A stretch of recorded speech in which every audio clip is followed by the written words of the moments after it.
بسم الله الرحمن الرحيم. الحمد لله رب العالمين، والصلاة والسلام على سيدنا محمد وعلى آله وصحبه أجمعين، وبعد. فأهلا بكم مشاهدين في هذا اللقاء المتجدد، حلقة جديدة من برنامجكم آية وحكاية. كما تعودنا مع حضراتكم عن الآيات القرآنية وعن القصص العظيمة المباركة، نتناول بإذن الله تعالى هذا الجزء من هذه السورة المباركة في الجزء 30 مع هذه القصة بهذا الاختصار العظيم المبارك من الله سبحانه وتعالى.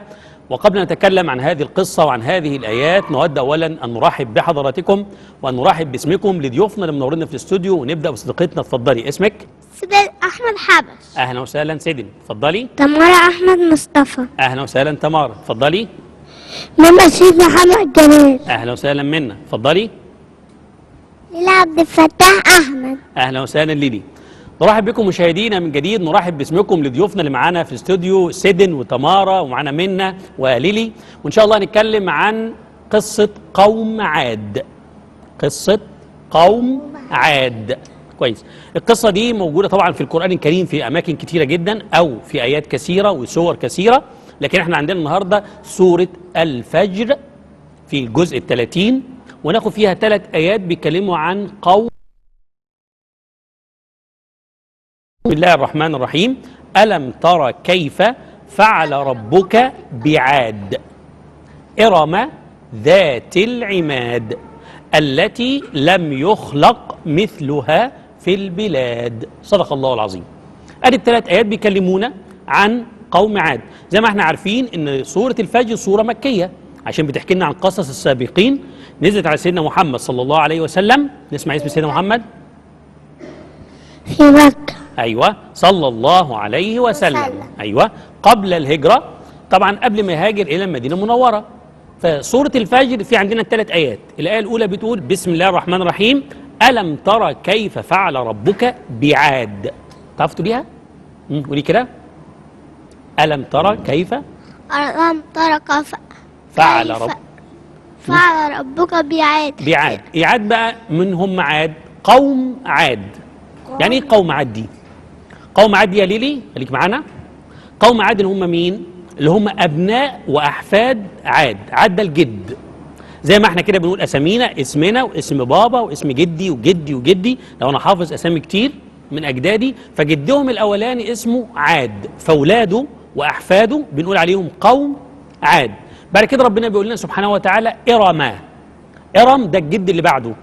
عاد ابن ارم، ابن عوص، ابن سام، ابن نوح. اسامي كده جديده وغريبه شويه، لكن هي دي الاسامي اللي هي بتاعت اجدادهم لحد سيدنا نوح عليه السلام.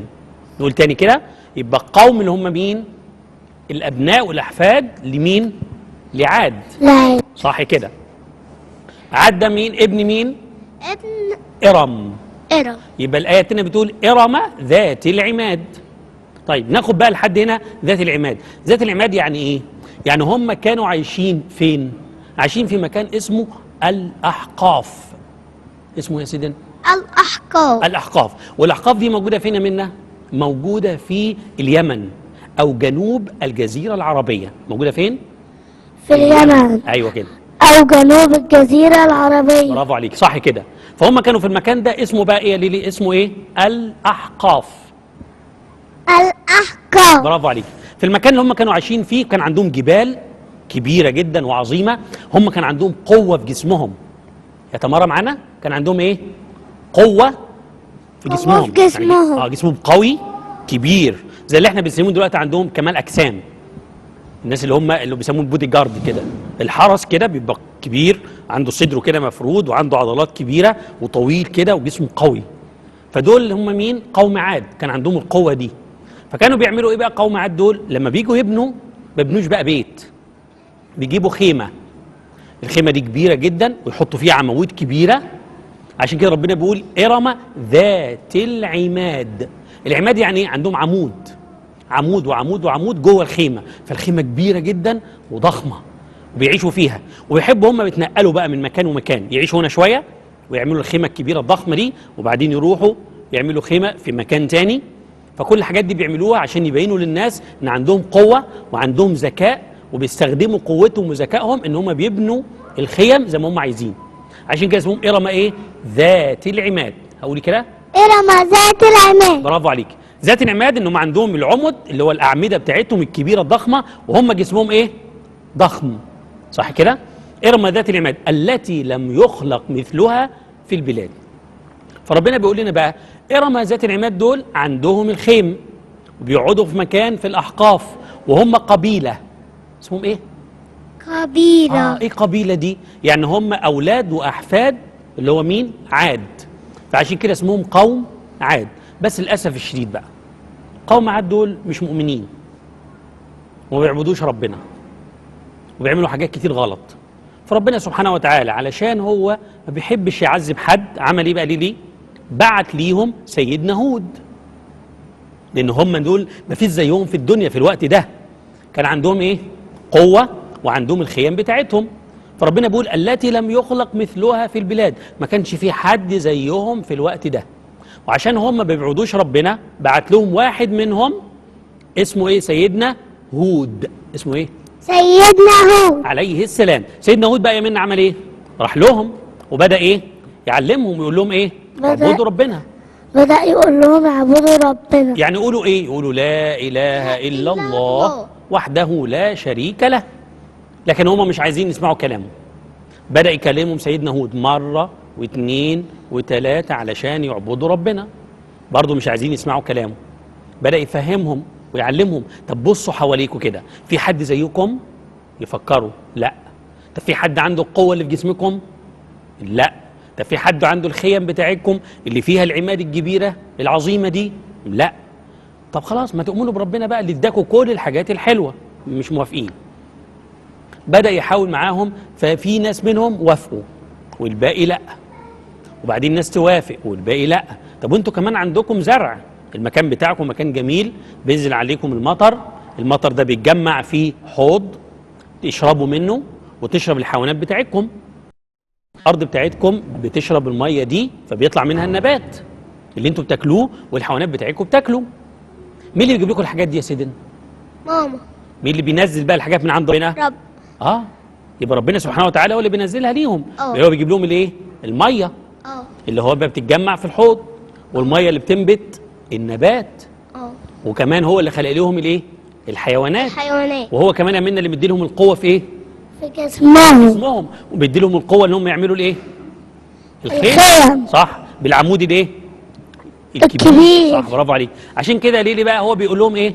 بيقول لهم فكروا، لو انتوا فكرتوا هتعرفوا ان كل ده من عند مين؟ من عند ربنا. صح كده؟ يبقى لازم تعملوا ايه؟ هات يا مرة تعمل ايه؟ نؤمن بالله سبحانه وتعالى. نؤمن بالله. واحنا كمان عايزين نفكر سبحانه وتعالى ونتعلم بقى ان كل الحاجات اللي في عندنا دي من عند مين؟ ربنا سبحانه وتعالى. يبقى نعمل ايه بقى؟ نؤمن بربنا سبحانه وتعالى ونقول ايه؟ لا اله الا الله. صح كده؟ وعشان كده طبعا معلومات كتيرة جدا ومهمة عن قوم عاد، ونكمل مع حضراتكم بعد هذا الفاصل، فابقوا معنا.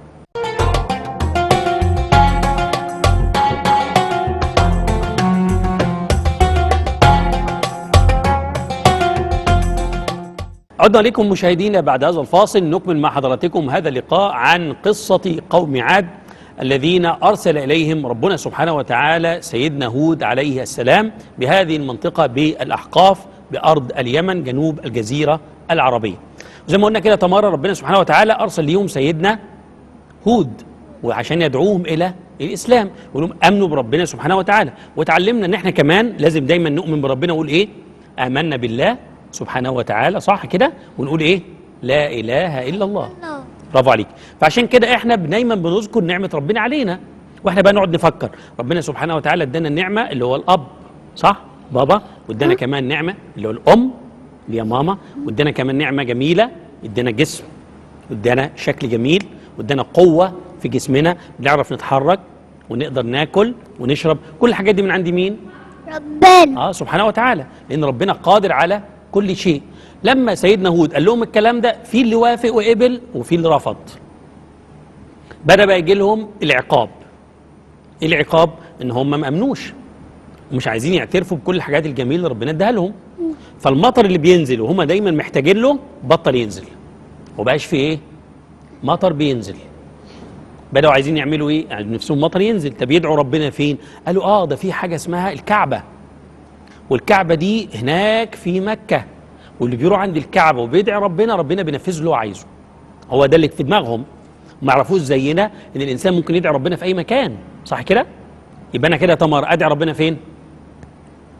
في اي مكان. في أي مكان. صح، خاصة لو انا متوضي وانا بصلي، بعد ما اتوضى واصلي ادعي ربنا بقى بعد الصلاة، وادعي ربنا بين الاذان والاقامة، بعد ما المؤذن يخلص ادعي ربنا باللي انا عايزه، قبل ما اصلي وبعد ما اخلص صلاة ادعي ربنا. هم بقى فاكرين لا مش هينفع ادعي ربنا اللي عند الكعبة، فبعتوا مجموعة من عندهم يروحوا فين؟ عند الكعبة عشان يدعوا ربنا المطر ينزل. فلما راحوا هناك وقفوا كلهم عند الكعبة، وفي واحد طلع كده ودعا يا رب انا عايزك تبعت لنا، طبعا بيتكلم بطريقة مش كويسة، وحد يقول ربنا كده انا عايزك تبعت لي ايه ده؟ فعايزين مطر، عايزين سحاب. فسمع صوت بيقول له بص فيك 3 سحابات، واحدة سودة وواحدة بيضة وواحدة حمراء، اختار واحدة منهم. قاعد يفكر اختار مين؟ انهي واحدة فيهم؟ السودة عشان بيبقى فيها مطر كتير، فاختار ايه السحابة ليه؟ الصوت. ليه بقى؟ عشان فيها مطر وهيبقى فيها مطر كتير، فاختار السودة. قال له بس جه الصوت ده هم سمعوه، اخترت رمادا ورمددا لا تبقي من عاد احدا. ايه ده؟ كلام غريب. انت اخترت دي هيبقى فيها عذاب شديد. ايه اللي حصل بقى يا سيدنا؟ ان هو السحاب دي راحت فين؟ عند الاحقاف. الأحقاف اللي هو عند مين بقى؟ عند مين يا منى؟ عند اللي هم قوم ايه؟ قوم عاد.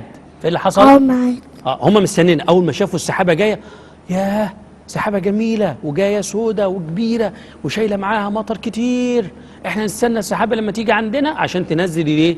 المطر. هم مستنين، جات السحابه وبدا ينزل، فكروا هينزل مطر، بدا هواء شديد جدا اللي اسمه ريح، هواء قوي. الهواء ده بدا يقلع الخيمه بتاعتهم. يا خبر، الخيمه اللي احنا كنا عارفينها من شويه بنقول عليها ايه؟ خيمه كبيره، صح كده منى؟ وفيها صح. ايه؟ وفيها ايه؟ عمدان كبيرة، صح كده. فطبعا فجاه الخيمه دي بتتشال. مين اللي بيشيلها؟ الهواء، الهواء اللي هو الريح الشديده. الريح دي جايه من عند مين؟ من عند ربنا. صح. ليه بقى؟ عقاب ليهم.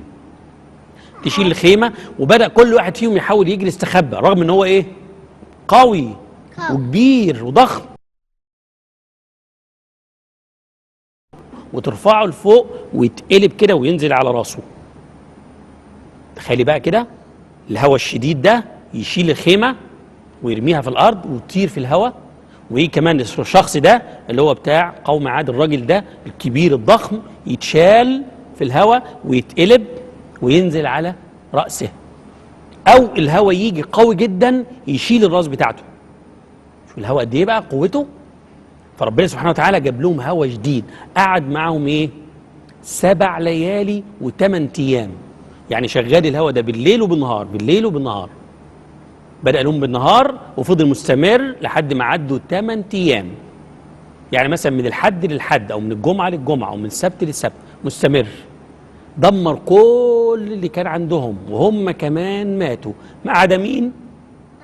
ما عدا سيدنا هود واللي آمنوا معه، ومن آمن مع سيدنا هود، دول ربنا نجاهم وما تأثروش بأي حاجة بتحصل. وده كان العذاب بتاع مين؟ بتاع قوم عاد. لأن قوم عاد عملوا إيه؟ ما آمنوش بالله. صح كده. طب ما آمنوش بالله ليه؟ ربنا ادالهم إيه؟ ادالهم إيه لو فاكرة؟ ادالهم أول حاجة إيه؟ قوة في جسمهم. وبعدين ادالهم قدرة إن هم يصنعوا الخيمة. والخيمه يبقى فيها ايه؟ العمود الكبير. وايه كمان يا تمارا؟ ايه اللي حصل معاهم؟ بيقدروا يزرعوا الارض بتاعتهم، صح؟ وربنا طلع لهم منها ايه؟ النبات. النبات ده مين اللي بياكله؟ هم. مين اللي بياكله؟ هم. الانسان، صح كده؟ ومين اللي بياكله كمان معاهم؟ حيواناتهم كمان بتاكله. فلما المطر ما جاش، عايزين يعملوا ايه؟ عايزين يبقى عندهم مطر، فيعملوا ايه؟ يدعوا ربنا بقى. يدعوا ربنا فين؟ راحوا في الكعبة. هم فاكرين كده ان لازم يدعوا ربنا عند الكعبة، فراحوا فعلا ليه اللي عملوا ايه؟ راحوا عملوا ايه؟ راحوا دعوا في الكعبة، صح كده. فايه اللي حصل بقى منهم هناك؟ ان جاله الاختيار بقى، انت عايز تدي لهم ايه؟ عايز السحابه البيضاء ولا السوداء ولا الحمراء؟ فاختار السحابه ليه؟ الصوت. ليه؟ فكر ان هي فيها ايه؟ فكر إن فيها مطر. بقى مطر كبير وشديد وقوي. وبعدين كان اللي حصل ان جه فيها مطر ولا جه فيها ايه؟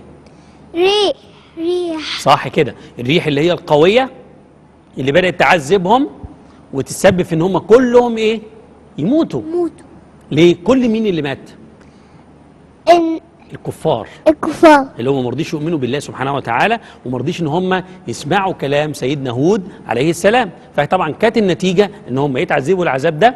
وربنا سبحانه وتعالى بيقول لنا في سوره ثانيه ان هو جعلهم، او هم اصبحوا بالهوى الشديد ده اللي بيشيلهم، او بيشيل الرقبه، او بيشيلهم لحد ما ينزلوا على الارض كاعجاز نخل خاويه. وكذلك هو عذاب الله سبحانه وتعالى لمن يكفر بالله عز وجل وبما جاء به النبي أو الرسول بعد نعم ربنا سبحانه وتعالى عليه. ونكمل مشيئة الله تعالى بعد هذا الفاصل، فابقوا معنا.